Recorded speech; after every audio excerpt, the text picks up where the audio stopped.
एका प्रायव्हेट हॉस्पिटलमध्ये ना, एक ताई आल्या होत्या त्यांच्या मुलाला घेऊन.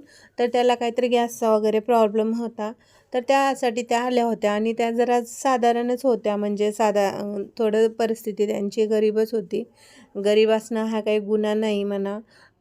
मग डॉक्टरांनी त्यांच्या मुलाला तपासलं आणि सांगितलं, की ब्लड इन्व्हेस्टिगेशन करून घ्या, सोनोग्राफी करून घ्या आणि 2D पण करा.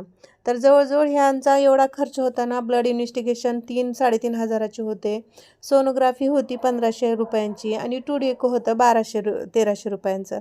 तर त्या ताई थोडंसं म्हणजे शांत बसल्या होत्या. त्यांच्याकडे बघून असं वाटत होतं, की त्यांना टेन्शन आलं होतं, की एवढे पैसे कसे आणायचे, कसं इलाज करायचं आणि काळजी तर असतेच मुलगा म्हणल्यास आईला. तर एक साधारण लोकांनी असं एवढा खर्च कसा करायचा? तर आजकाल काही राहिलंच नाही. फक्त हात लावला तरी डॉक्टर एवढी फीस काढतात. तर कसं करायचं बरं त्यांनी त्यांचं